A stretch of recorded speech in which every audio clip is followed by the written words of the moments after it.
திரும்ப என்கிற ஒரு வார்த்தை, அகெயின் அகெயின்.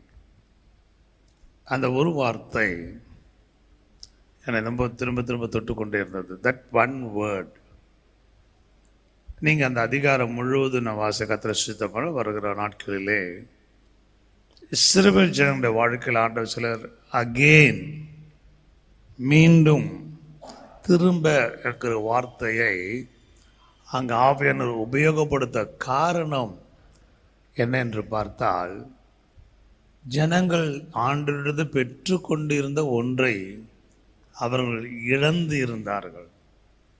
அநேக நன்மைகள், ஆண்டவரில் அருளின ஆசீர்வாதங்கள் எல்லாம் அவர் இழந்து போயிருந்தார்கள். ஏனென்றால் அதை தான் 25ஆம் வசனம் சொல்லும் பொழுது, பெரிய சேனையாக வெட்டுக்கிளிகளும் பச்சை கிளிகளும் முசுக்கட்டை பூச்சிகளும் பச்சை புழுக்களும் பட்சித்த. இது எல்லாமே எழுத்தும்படியான பச்சை புழுலாம் இல்லை. இது ஒரு செழுமையாக இருக்கிற ஒரு வயல், பசுமையாக இருக்கிற ஒரு வயல், விளைச்சல் நிறைந்திருக்கிற ஒரு வயல் ஆனது திடீரென்று பார்த்தால் அது பட்டு போய் காய்ந்து போய் விட்டது.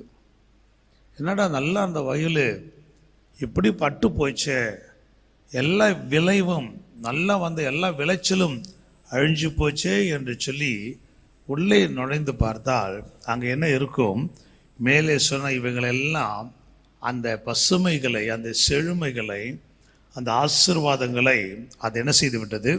அரித்து போட்டு இருக்கிறது. இதுதான் ஆண்டவர் அவர் படமாய் நமக்கு விளங்கி கொள்ளும்படி அவர் காண்பிக்கிறார். செழுமையாக இருந்த என் தேசம், பசுமையாக இருந்த தேசம், ஆசீர்வாதமாக இருந்த தேசம், விளைச்சலால் நிறைந்திருந்த என்னுடைய தேசம் இன்றைக்கு காய்ந்து போய் பட்டு போயிருக்கிறது. அதுக்கு என்ன காரணம்? அந்த தேசத்திற்குள்ளே தேவன் வெட்டுக்கிளிகளையும் பச்சை கிளிகளையும் மசைக்கட்டு பூச்சிகளையும் பச்சை புழுக்களையும் தேவன் அனுமதித்தார். அப்போ ஆசீர்வதித்த தேவனே அந்த ஆசீர்வாதத்தை என்ன செய்து விடுகிறாரா? பட்சித்து விடுகிறாராம். இப்போ ஆண்டவரோட இருதயம் அவர் அப்படியே பார்க்கிறார். முன்பு இருந்த என் ஜனத்தினுடைய வாழ்க்கையும் இப்பொழுது இருக்கிற அவருடைய ஜனத்தின் நிலைகளையும் அவர் கண்ணோக்கி பார்க்கிறார். முன்பு இருந்த அந்த இஸ்ரவேல் ஜனங்கள், தேவனால் ஆசீர்வதிக்கப்பட்ட அந்த தேசம், ஆசீர்வாதத்தால் நிறைந்திருந்த தேசம், அநேகரை பொறாமை கொள்ளும்படிக்கு செழிப்பாக இருந்த தேசத்தை அவர் நினைவு கொள்கிறார். ஆனால் இப்பொழுது அதே தேசத்தை இப்பொழுது பார்த்தால் அந்த தேசம் நேர்மாறாக இருக்கிறது. அப்பொழுதுதான் கர்த்தர் இஸ்ரவேலை பார்த்து சொல்லுகிறார்,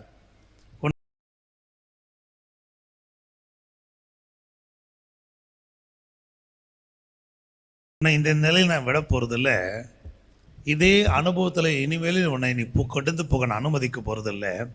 முன்பு இருந்த சீரை உனக்கு மீண்டும் நச்சீராய் தரப்போகிறேன். ஹல்லேலூயா.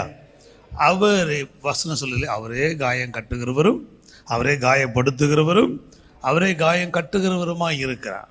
ஆனால் ஆண்டவர் எனக்கு கொடுத்த வார்த்தை திரும்ப என்ற ஒரு வார்த்தை. எனக்கு அந்த வார்த்தை வாசித்து கொண்ட பொழுது ரொம்ப அதிகமாக அந்த வார்த்தை தொட்டது. நம்முடைய திருச்சபையை தான் நான் அப்படியே நோக்கி பார்த்து கொண்டிருந்தேன். இன்றைக்கு திருச்சபை உயிர்மீழ்ச்சி அடைய வேண்டிய ஒரு காலத்தில் வந்திருக்கிறோம். ஏனென்றால் கர்த்தருடைய வருகை மிக சமீபமாய் இருக்கிறபடினாலே அவர் யாருக்காக வருகிறார்? உலகத்துக்காக வருகிறாரா? இல்லை. அவர் வருகிறது அவருடைய சபைக்காக வருகிறார். ஆமென். ஆண்டவர் யாருக்காக வராரு? அவர் முதலாவது முறையாக இயேசு இந்த உலகத்தில் வந்தபொழுது அவர் உலகத்துக்காக வந்தார். உலகத்தில் ஜனங்களை ரட்சிக்கும்படி, பாவிகளை ரட்சிக்கும்படி வந்தார். ஆனால் இப்பொழுது இரண்டாவது முறையாய் அவர் மீண்டும் வரப்போகிறார். யாராய்? இரண்டாவது முறை ரகசிய வருகையில் வரப்போகிறார். எதற்காக வருகிறாராம்? அவருடைய சபைக்காய் வருகிறார். அப்போ அவருடைய சபை எப்படிப்பட்ட சபையாக இருக்க விரும்புகிறார்? கரை திரை முதலானவைகளை அற்ற பூரணத்துவம் உள்ள ஒரு சபையாய். அவர் மணவாளன் வந்து தன் திருச்சபையை பார்க்கும்போது அந்த திருச்சபை வாடி வதங்கி காய்ந்து போன ஒரு திருச்சபையாய் அவர் காண விரும்பவில்லை. அவர் அவருடைய திருச்சபையை அவர் எப்படி காண விரும்புகிறார்? அலங்கரிக்கப்பட்ட ஒரு மணவாட்டியாய். ஆமென் சொல்லுவோமா? யாராய்? அலங்கரிக்கப்பட்ட ஒரு மணவாட்டியாக அவருடைய திருச்சபையை பார்க்க விரும்புகிறார். ஆக இந்த காலகட்டம் இனி வருகிற குறுகின காலகட்டங்களாக இருந்தாலும், இந்த குறுகின காலகட்டங்களிலே பரிசுத்த ஆவியானவர் அவருடைய திருச்சபைக்கு தான் அவர் அதிகமான நேரங்களை செலவு செய்ய போகிறார். காய்ந்து கிடக்கிற, வறண்டு கிடக்கிற, கனி இல்லாமல் இருக்கிறதான திருச்சபைகளை அவர் திரும்ப திரும்ப அவர் உயிர்ப்பிக்க வேண்டும் என்று விரும்புகிறார். புலம்பல் 5ஆம் அதிகாரம் 21ஆம் வசனத்தை வாசிப்போமாக. கர்த்தாவே, என்னை உம்மிடத்திலே திருப்பிக் கொள்ளும், அப்பொழுது திரும்புவேன். பூர்வ காலத்தில் இருந்தது போல என் நாட்களை புதியவைகளாக. நீங்க மாத்திரம் அங்க எங்கள் என்ற இடத்துல என்ன என்று சொல்லி வாசிங்க பார்ப்போம். கர்த்தாவே, என்னை உம்மிடத்தில் திருப்பிக் கொள்ளும், அப்பொழுது திரும்புவேன். பூர்வ காலத்தில் இருந்தது போல எங்கள் நாட்களை புதியவைகளாக்கும். ஒரு ஆமென் சொல்லுமா? இந்த மாதம் முழுவதும் உங்களுக்கு ஒரு ஜப குறிப்பு கர்த்தர் கொடுத்திருக்கிறார். ஆமென். இதுதான் ஜப குறிப்பு. இந்த மாதத்தின் ஒவ்வொரு நாளும் நீங்கள் ஜெபிக்க வேண்டிய ஒரு ப்ரேயர் பாயிண்ட் என்னவென்றால், ஆண்டவரை என்னை உம் பட்சமாய் திருப்பிக் கொள்ளும். அல்லேலூயா. ஆண்டவரே, நீர் திருப்புங்க, என்னை திருப்பிக் கொள்ளுங்க, நான் மீண்டும் திரும்புவதற்கு ஆயத்தமா இருக்கிறேன். ஒரு ஆமென் சொல்லுங்களேன். அல்லேலூயா. இந்த மாதம் நாம் கர்த்தர் பட்சமாய் திரும்ப வேண்டிய மாதம். பூர்வ காலத்தில் இருந்ததை போல எங்கள் நாட்கள் என்ன செய்யுங்க? புதியவைகளாக. இந்த மாதம் தேவன் எல்லாவற்றையும் நீங்களும் நானும் கர்த்தர் பட்சமாய் நாம் திரும்புவோமானால் அவர் நம்முடைய வாழ்க்கையில எல்லாவற்றையும் புதிதாக்க அவர் உண்மையுள்ளவராக இருக்கிறார். அல்லேலூயா. எப்பயுமே பழைய வாழ்க்கையே வாழ்ந்து கொண்டிருக்க கூடாது. இப்போ ஜனவரிலேருந்து ஜூலை வரைக்கும் வந்திருக்கீங்க. உங்கள் ஆவிக்குரிய வாழ்க்கையும் சரி, உங்களோட உலக பிரகாரமான வாழ்க்கையும் சரி, ஆசீர்வாதங்களும் எப்படி இருந்ததுன்னு உங்களுக்கு நல்லா தெரியும். அப்போ இந்த 8ஆம் மாதம் நீங்கள் எதை வாஞ்சிக்க வேண்டும்? எப்படியோ ஆண்டவரே, என்னை எப்படியாவது கொஞ்சம் அப்படியே நடந்து போங்கப்பா. 7 மாதம் நடத்திட்டீங்க, இந்த 8ஆவது மாதத்தை என்ன செய்யுங்க? எப்படியா நடத்திட்டு போங்கன்னு சொல்லாதீங்க. அன்று இந்த 8ஆவது மாதம் கடந்த 7 மாதங்களை போல இருக்கக்கூடாது. இது ஒரு புதிய அனுபவங்களை நான் பெறுகிற மாதமாக இருக்கணும். ஆமென். எப்பயுமே ஆசீர்வாதங்களை மாத்திரமே யோசிக்காதீங்க. உங்களுடைய வாழ்க்கையின் எல்லா பரிமாணங்களையும் யோசிங்க. என் சுபாவங்கள் புதியவைகளாய் மாற வேண்டும், என் சிந்தனைகள் புதியவைகளாய் மாற வேண்டும், நான் என்னோட உறவுகள் புதியவைகளாய் மாற வேண்டும், தேவனோடு எனக்கு இருக்கிற ஐக்கியம் புதிதாய் மாற வேண்டும். ஆமென் சொல்லுங்களேன். அல்லேலூயா. இந்த 8ஆம் மாதத்தின் துவக்க நாளிலே உங்களுடைய வாழ்க்கையை பிரதிபலிக்கிற ஒரு வசனமாய் இந்த வசனம் இருக்கலாம். என்ன வசனம்? செழிப்பாய் இருந்த இல்லையா நம்முடைய வாழ்க்கை, உலக பிரகாரமாலும் சரி, ஆவிக்குரிய நிலையிலும் சரி, நாம் செழிப்பாய், நாம் கனி கொடுக்கிறவர்களாக, நாம் செழிப்புள்ளவர்களாக, நாம் ஆசீர்வாதம் உள்ளவர்களாக இருந்த நம்முடைய வாழ்க்கை ஆவிக்கிற நிலையிலும் சரி, உலகத்திலும் சரி, இன்றைக்கு ஒருவேளை நாம் காய்ந்து போய் பட்டு போய் இல்லையா பலனற்ற ஒரு நிலையிலே நாம் இருப்போமானால் நமக்கு தான் கர்த்தர் சொல்லுகிறார், உங்களுக்கு திரும்ப அளிப்பேன். ஆமென். எதை திரும்ப அளிப்பேன்? எவைகளெல்லாம் இவைகள் பட்சித்து போட்டதோ, உங்க வாழ்க்கையில பலவிதமான வெட்டுக்கிளிகளும் பச்சை புழுக்களும் மொசுக்கட்டை பூச்சிகளும் பச்சை கிளிகளும் இதெல்லாம் உங்களை என்ன செய்தது? பல ஆசீர்வாதங்களை, பல நன்மைகளை, ஒருவேளை உங்களுடைய சரீர சுகத்தை எல்லாம் இவைகள் பட்சித்து போட்டிருக்கலாம். ஒருவேளை உங்களோட ஆவிக்கிற நிலையில் உங்கள் ஜபத்தை பட்சித்து போட்டிருக்கலாம், உங்களோட பரிசுத்த வாழ்க்கையை பட்சித்து போட்டிருக்கலாம், பொருளாதார ஆசீர்வாதங்களை பட்சித்து போட்டிருக்கலாம். ஆனால் இந்த மாதம் தேவன் நமக்கு கொடுக்கிற வார்த்தை, எவைகளெல்லாம் உங்கள் வாழ்க்கையில பட்சித்து போடப்பட்டதோ அது எல்லாவற்றையும் இந்த மாதம் திரும்ப அளிப்பேன். அல்லேலூயா. அப்போ உங்களோட வாழ்க்கையில் அதை விசுவாசிக்கணும். உங்களோட வாழ்க்கை என்ன செய்யணும்? அது விசுவாசம். Only through the faith. விசுவாசத்தின் மூலமாய் மாத்திரமே இவைகளெல்லாம் நம்ம அறிந்து கொள்ள முடியும். அப்போ கர்த்தர் சொல்லுகிறார், அப்போ உங்களோட வாழ்க்கையில நீங்கள் இந்த மாதம் இந்த உட்கார்ந்து கொண்டு என்ன செய்யணும்? ஆண்டவரை இழந்தை தாரகன்றதை விட என்னத்தை இழந்தீர்கள் என்பதை நீங்கள் என்ன செய்யணும்? கண்டுபிடி. வாட் எவர் யூ லாஸ்ட், எதெல்லாம் இழந்தீர்கள் இல்லையா? யோபின் வாழ்க்கையில இழந்தான். ஆனால் அவன் இழந்தது எல்லாம் அவன் கணக்கிட்டு வச்சிருக்கிறான். முன்னாடி சொல்லப்பட்டது இத்தனை வேறு மாடு இருந்துச்சு, இத்தனை ஒட்டகம் இருந்துச்சு, இத்தனை மாடுகள் இருந்தது இல்லையா, ஒரு கணக்கு வச்சிருந்தான். இது எல்லாம் இழந்தான். ஆனால் இழந்ததை எல்லாம் அவன் திரும்ப என்ன செய்தான்? பெற்றுக்கொண்டு கர்த்தர் திரும்ப கொடுத்தாரு. அதே போலதான் இந்த மாதம் நீங்கள் முதலாவது செய்வது எதெல்லாம் கடந்த 7 மாதங்கள் உங்கள் வாழ்க்கையில் என்ன இழந்தீர்கள் அதெல்லாம் எழுதுங்க. ஆண்டவர்கிட்ட சொல்லுங்க, ஆண்டவரே நீங்கள் ஜெபிக்காமல் சும்மா வசனத்தை பிடிச்சுன்னு இருக்கக்கூடாது, சரிங்களா? அப்போது வசனத்தை ஒரு முறையாக பிடிக்கணும். அப்போ எழுதுங்க, எவைகளெல்லாம் நீங்கள் சத்துரு உங்களை பட்சித்து போட்டான். உங்கள் வாழ்க்கையில் ஆவிக்குரிய நிலையிலும் எடுங்க, உலக நிலையிலும் எடுங்க. உலக ஆசீர்வாதங்களும் சரி, ஆவிக்குரிய ஆசீர்வாதம் சரி, எதையெல்லாம் உங்கள் வாழ்க்கையில் இழந்தீர்களோ அதை எல்லாவற்றையும் நீங்கள் எழுதுங்க. ஃபஸ்ட்டு சும்மா கண்ணு மூடி நெசக்கூடாது. ஆண்டவரே நீ சொன்னீரப்பா, இழந்ததெல்லாம் திரும்ப கொடுப்பேன் என்று சொல்லி, திரும்ப அளிப்பேன் என்று சொன்னீரே, பட்சித்தவைகள் எல்லாம் என்ன பட்சித்தது அதை கோடிட்டு காட்டுங்க. அப்போ இந்த மாதம் உங்களோட ஜபங்களிலே பட்சித்தவைகளை நீங்கள் கோடிட்டு காட்டு. இவைகள் எல்லாம் கடந்த நாட்களிலே என் ஜீவித்தில் பச்சை புழுக்களும் வெட்டுக்கிளிகளும் மசைக்கொட்டை பூச்சிகளும் பச்சைக்கிளிகளும் இவைகள் எல்லாம் என் விளைவை, என் ஆசீர்வாதத்தை, என் நன்மைகளை இவைகளெல்லாம் பட்சித்து போட்டது என்று இவைகளெல்லாம் உன்னோட வார்த்தையின்படி எனக்கு திரும்ப அளிக்க வேண்டும் என்று சொல்லி நீங்கள் ஜெபிப்பீர்கள் என்றால் இயேசுவின் நாமத்தில் நான் சொல்லுகிறேன், இந்த மாதம் முடிகிறது முன்பதாகவே அவர் எல்லாவற்றையும் உங்களுக்கு திரும்ப கொடுக்கிற தேவனாய் இருக்கிறார். ஹல்லேலூயா. இது அவர் சொல்லு வார்த்தை இதுதான், நான் திரும்ப அளிப்பேன், நான் திரும்ப அளிப்பேன். அப்போ கர்த்தருக்கு ஒரு நோக்கம் இருக்கிறது. இந்த மாதத்தை ஆரம்பிக்கிறது முன்பதாக அவர் திட்டமிட்டு விட்டார். நீ ஏதோ சில காரியங்களை இழந்திருக்கிற அதையெல்லாம் திரும்ப தர வேண்டும் என்று அவர் தீர்மானித்திருக்கிறார். அவர் திரும்ப உங்களுக்கு கொடுக்கறதுக்கு தீர்மானித்திருக்கிறபடினால்தான் கர்த்தர் அதை வாக்கு தத்தமாக கொடுக்குறாரு. எதெல்லாம் நீ இழந்து நீ என்கிட்ட சொல்றியோ அதெல்லாம் திரும்ப கொடுப்பேன் இல்லையா? மார்த்தாலும் மரியாலும் தன் சகோதரனை இழந்தார்கள். இழந்த உடனே இயேசு இடத்துல போய் சொல்றாங்க, ஆண்டவரே நீர் இருந்திருப்பீர் என்றால் என் சகோதரன் மரித்திருக்கா. சுற்றி கோடிட்டு காட்டுகிறாங்க, இந்த இழப்பு எங்கள் வாழ்க்கையில வந்திருக்காதே. நீ இருந்திருப்பீர் என்றால் இந்த இழப்பு வந்திருக்காது இல்லையா? பேதுரு சொல்றான், ஆண்டவரே பேதுரு யோவான் ராம் முழுவதும் நாங்கள் பிரயாசப்பட்டோம், ஒண்ணுமே எங்களுக்கு என்ன செய்யல, கிடைக்கல, ஒன்றும் கிடைக்கல என்று அவன் அந்த வெறுமையை, அந்த இழப்பை, தங்கள் பிரயாசத்தினுடைய இழப்பு, பிரயாசப்பட்டு ஒன்று கிடைக்காத அந்த இழப்பை அவன் கோடிட்டு காட்டுகிறார்கள். கர்த்தர் அந்த இழந்ததை அவர்களுக்கு திரும்ப கொடுக்கிறார். ஆகவேதான் இந்த முதல் மாதத்தில் கர்த்தர் கொடுக்கிற முதலாவது வார்த்தை என்னவென்றால், பட்சித்தவைகளை திரும்ப அளிப்பேன். ஆமென். உபாகமத்தின் புஸ்தகத்தினுடைய 30ஆம் அதிகாரத்தினுடைய 3ஆம் வசனத்துல வாசிப்போம்.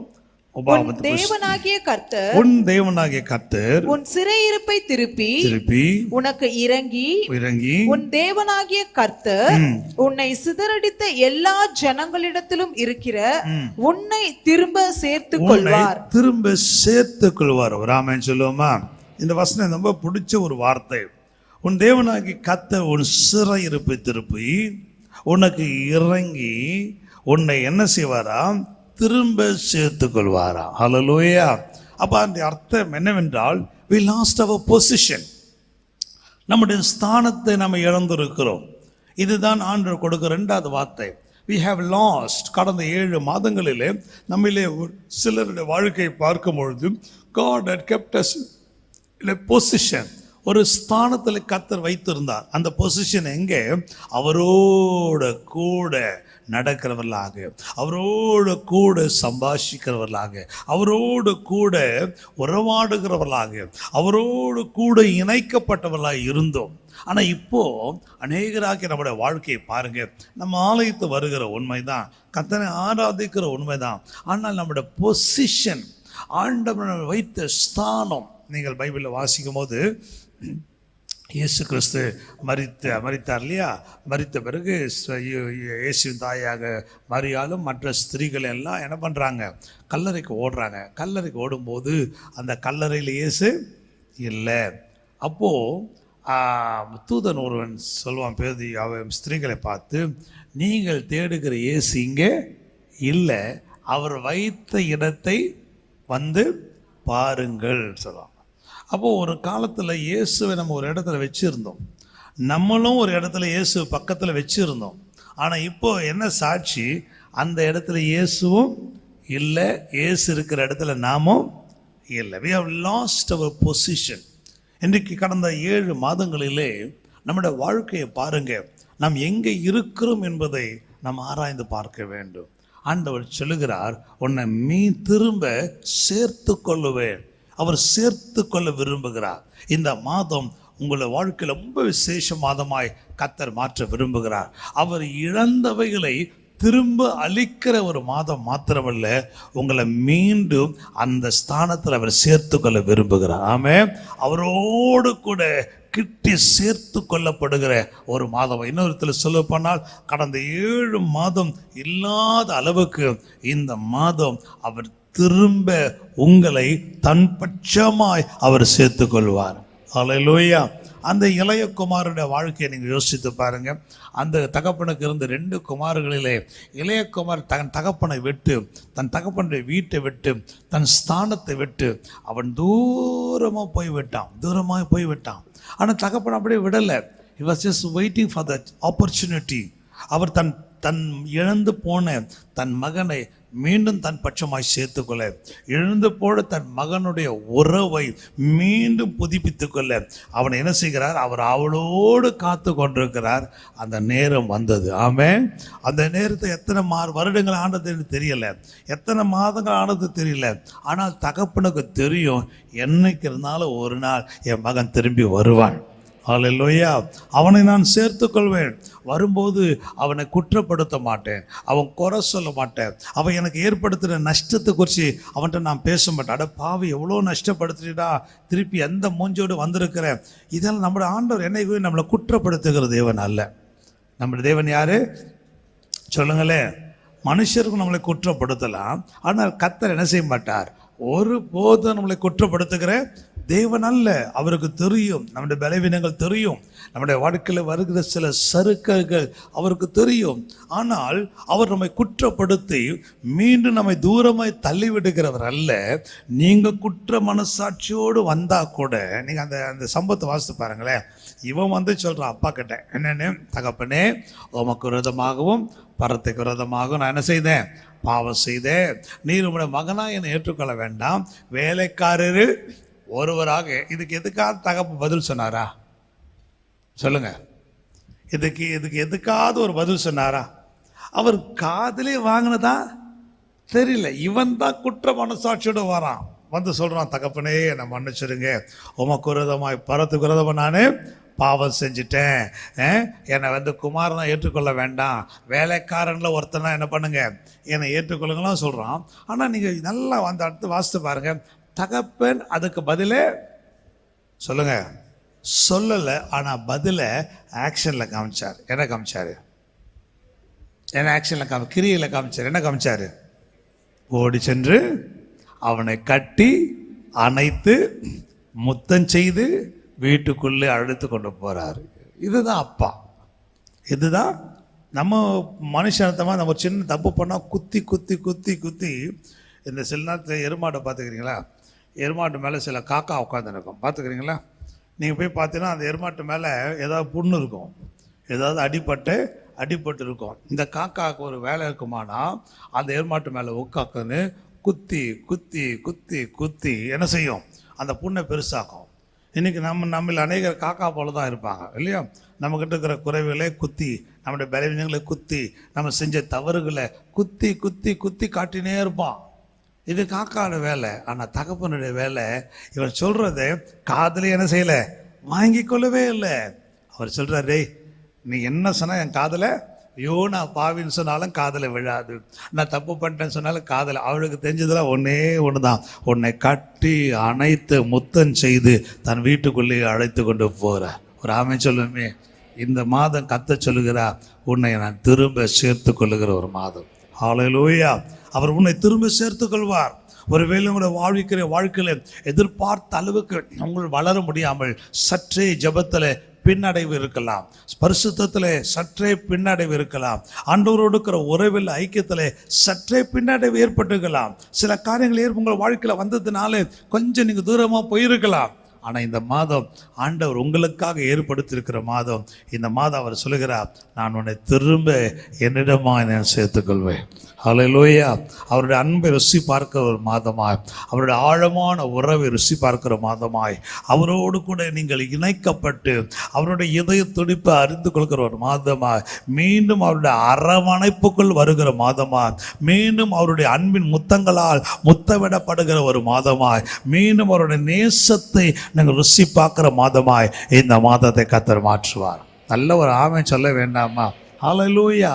ஆகவே அவர் குற்றப்படுத்த மாட்டார். மீண்டும் மீண்டும் என் உள்ள அந்த வார்த்தை மைண்டில் வருது. ஏன்னா உங்களில் சிலர் காயப்பட்டிருக்கிறதை நாவிலே மற்றவர்கள் உங்களை குற்றப்படுத்தி, மற்றவர்கள் உங்களை குறை சொல்லி, மற்றவர்கள் உங்களை மிகுந்த வேதனைக்குள் ஆக்கினதுனாலவே நம்முடைய வாழ்க்கையில் ஆவிக்கத்தில் சில ஆவிக்கத்தை வளரணும்னு யோசித்தாலே அடுத்தவன் பேச பார்த்தாவே என்ன செய்ய மாட்டான், ஆவிக்கத்தில் வளர மாட்டான். அந்த அளவுக்கு நம்ம காயப்பட்டு இருக்கிறோம். ஆனால் கர்த்தர் சொல்லுகிறார், உலகம் உன்னை காயப்படுத்தட்டும், ஆனால் நான் உன் காயத்தை ஆற்றி உன்னை என் பட்சமாய் சேர்த்து கொள்வேன். ஒரு ஆமென் சொல்லுவோமா? ஹல்லேலூயா. இதுதான் கர்த்தர் சொல்லுகிறார். திரும்ப நீ இழந்த நன்மைகளை திரும்ப அளிக்கிற மாதம் மாத்திரமல்ல, இது கர்த்தர் உன்னை திரும்ப தன் பட்சமாய் சேர்த்து கொள்ளுகிற ஒரு மாதம். ஒரு ஆமென் சொல்லுவோமா? 1 ராஜாக்கள் புஸ்தகம் 19ஆம் அதிகாரம் 7ஆம் வசனம். கர்த்தருடைய தூதன் திரும்ப இரண்டாந்தரம் வந்து அவனை தட்டி எழுப்பி, what a beautiful word, அவனை தட்டி எழுப்பி எழுந்திருந்து போஜனம் பண்ணு. போதும். எவ்வளவு அருமையான ஒரு வார்த்தை பாருங்க. I love that word. எவ்வளவு வசனத்தை விட இந்த வசனம் எனக்கு ரொம்ப பிடிச்சது. அவர் ஃபர்ஸ்ட் முறை இவன் படுத்துட்டான். இவன் ஏன் படுத்தான் என்றால் உங்களுக்கு தெரியும்.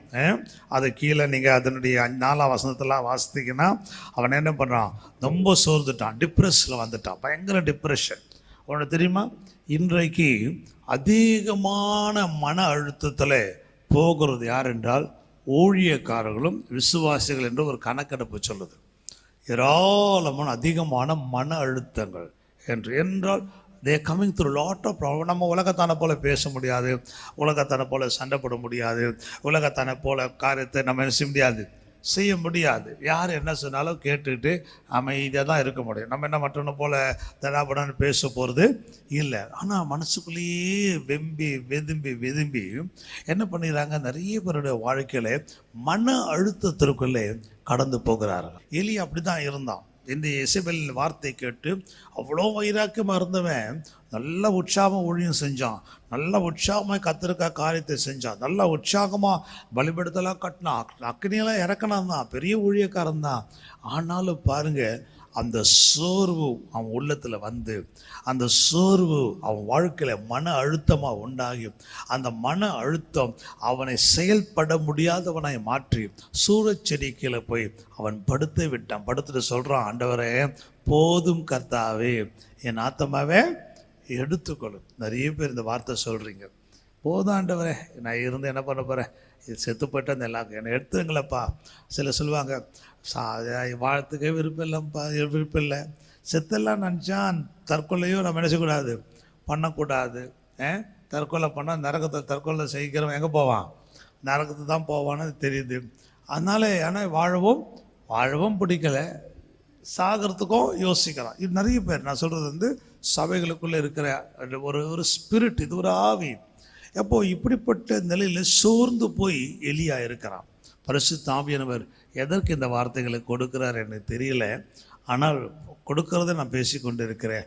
ஒருவேளை உங்களில் அநேகர் வெளியில் பார்க்குறதுக்கு நீங்கள் சந்தோஷமாக தான் இருக்கலாம், வெளியே பார்க்குறதுக்கு நீங்கள் நல்ல ஒரு ஆவிக்குரியவர்களாக இருக்கலாம், நீங்கள் நல்லா ஜெபிக்கிறவங்களாக இருக்கலாம், நீங்கள் நல்ல ஊழியம் செய்கிறவங்களாக இருக்கலாம், நீங்கள் நல்ல கர்த்தருக்காக நல்ல வைராக்கியம் காண்பிக்கிறவர்களாக இருக்கலாம்.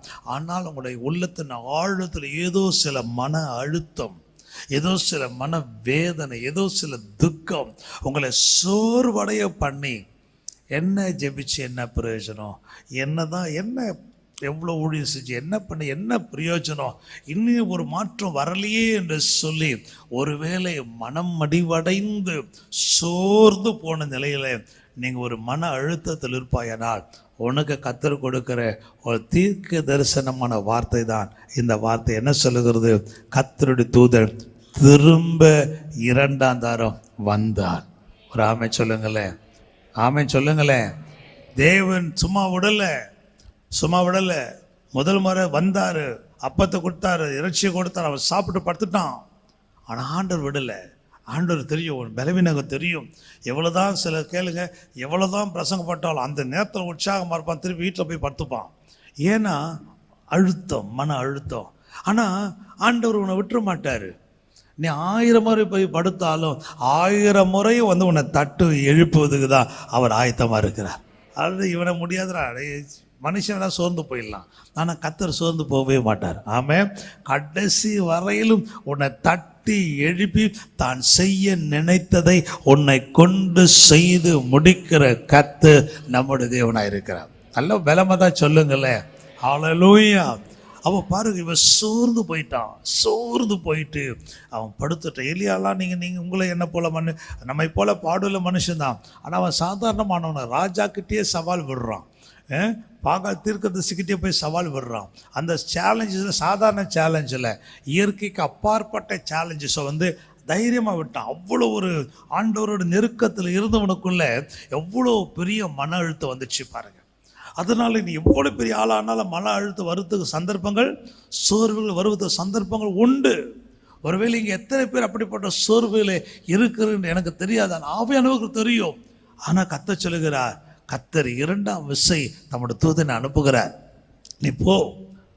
ஒருவேளை தூதன் சொல்லியிருக்கலாம், அதை போய் தட்டின ஆண்டவரே, அவன் தட்டின சாப்பிட்டு பத்துக்கிறான் அண்ணு தூதன் சொல்லிக்கலாம். சொல்லிக்க மாட்டானா? தேவைப்பா போய் எலியா என்னப்பா கூப்பிட்டியா? அவன் என்னப்பா எழுப்பினேன், அவன் திருப்பி சாப்பிட்டான், திருப்பி என்ன பண்ணிட்டான், படுத்துட்டான். அவனை எழுப்பவே சான்ஸ் இல்லை. ஆனால் கர்த்தர் விடல, டேய் நீ போ. அவன் 10 முறை எழுப்பி படுத்தாலும் பிரச்சனை இல்லை, 11ஆவது முறையை கூட நீ போய் அவனை செய், தட்டு. என்ன தட்டு? அவனை தட்டி எழுப்பு. அவனை கொண்டு நான் செய்ய வேண்டிய சில காரியங்கள் உண்டு. அவனை கொண்டு எகுக்களை அபிஷேகம் பண்ணணும். அவனை கொண்டு எலிசாக்களை அபிஷேகம் பண்ணணும். அவனை விட்டுறாத. அவன் அப்படிதான், சோர்வு வந்துடுச்சு. அவன் சந்தித்த பிரச்சனை அப்படி, அவன் கடந்து வந்த பாதை அப்படி, அவனை பயமுறுத்துதல் அப்படி. அவன் வாழ்க்கையில் இப்போது மன அழுத்தத்தில் இருக்கிறான், மன சோர்ந்து போய் இருக்கிறான். விட்டுறாத, தட்டு. அவனை தட்டி திரும்ப கொடு என்று ஆவியானவர் சொல்லுகிறார். இந்த மாதம் எப்படிப்பட்ட மாதம் தெரியுமா? அவர் மீண்டும் உன்னை திரும்ப தட்டி, அவர் எழுப்பி, ஹல்லேலூயா, அவர் திரும்ப உன்னை தட்டுவார். ஆமென். நீ 1000 சோர்வுகளுக்குள்ளே இருந்தாலும் இந்த மாதம் உன்னை அந்த சோர்வுகளுக்குள்ளே, உன்னை அந்த மன அழுத்தத்திற்குள்ளே, உன்னை அந்த துக்கத்திற்குள்ளே, உன்னை அந்த விசாரத்திற்குள்ளே அவர் விட்டு விடுகிறதே அல்ல. இந்த மாதம் கர்த்தர் சொல்லுகிறார், திரும்ப நான் அவர்களை தட்டுவேன், அவர்களை தட்டி, அவர்களை எழுப்பி, அவர்களை கொண்டு என்ன நான் செய்ய சுத்தமாக இருக்கிறேனோ அதை நான் செய்து முடிப்பேன். நல்ல ஒரு ஆமென் சொல்லுங்களே. ஹல்லேலூயா. என் அன்பு தெய்வ பிள்ளைகளே, இந்த மாதம் நீ நினைக்கிறதை போல இந்த சோர்வில் இருக்க போகிற மாதம் அல்ல. இந்த மாதம் நீ கர்த்தருக்கு எழும்ப போகிற மாதம். காரணம், உன்னை எழும்ப பண்ணுவதற்காகவே என் கர்த்தர் என்ன செய்கிறார்? உனக்காக நம்மளோட தூதனை அனுப்பியிருக்கிறார். இந்த மாதம் அவர் திரும்ப உன்னை தட்டி எழுப்பி மீண்டும் தம்முடைய கிரியைகளை உன் வாழ்க்கையில கர்த்தர் செய்வார். ஒரு ஆமென் சொல்லுவோமா? இந்த மாசத்துல 3 வார்த்தைகள். ஒன்று வாசிங்க, யோவேல் 2ஆம் அதிகாரத்தினுடைய அந்த 25 வசனம் கடைசி பகுதியிலே, உனக்கு திரும்ப அளிப்பேன். 26ஆம் வசனத்துல நீங்கள் திருப்தி அடைவீர்கள். என்ன செய்வீங்க? திருப்தி அடைவீர்கள். அப்புறம் 26ஆம் வசனம் கடைசி பகுதி சொல்லுது, நீங்க வெட்கப்பட்டு போவது இல்லை. அடுத்த ஒரு வார்த்தை அதே வசனத்தை அடுத்த பகுதி சொல்லுகிறது, நான் இஸ்ரவேலின் நடுவில் இருக்கிறவர் என்றும் நானே உங்கள் தேவனாய் கர்த்தர், வேறொருவர் இல்லை என்றும் என்ன செய்வீர்கள்? சத்தமா சொல்லுங்களேன். தேவன் உங்களை, அவரே உங்கள் வாழ்க்கையின் மையமாக இருக்கிறார், அவரே உங்களோட குடும்பத்தினுடைய மையமாக இருக்கிறார் என்பதை நீங்கள் அறிந்து கொள்ளும்படி அவர் செய்வார். ஒரு ஆமென் சொல்லுவோமே. ஹல்லேலூயா. முதலாவது திரும்ப அளிப்பார், 2வது அவனை திருப்தி அடைய செய்வார், 3வது நீங்கள் வெட்கப்பட்டு போகாமல் இருக்கும்படி செய்வார், 4வதாக, நான் உங்கள் நடுவில் இருக்கிறவர் என்றும் நானே உங்கள் தேவனாகிய கர்த்தர் என்றும் நீங்கள் அறிந்து கொள்ளும்படி கர்த்தர் செய்வார். ஆமென். ஆனால் நீங்கள் என்ன செய்வீங்க தெரியுமா? அதே 26ஆம் வசனம் சொல்லும்போது என்ன உங்களை அதிசயமா நடத்தி வந்த உங்கள் தேவனாகிய கர்த்தருடைய நாமத்தை என்ன செய்வீர்கள்? சத்தமாக சொல்லணும். என்ன செய்வீர்கள்? துதிப்பீர்கள், துதிப்பீர்கள், துதிப்பீர்கள். அப்போ இந்த மாதம் கர்த்தர் சொல்றாரு, நீங்கள் துதிங்க, அவர் செய்ய வேண்டியது அவர் செய்து முடிப்பார். ஹல்லேலூயா. நம் கண்களை மூடி நாம் ஜெபிப்போம்.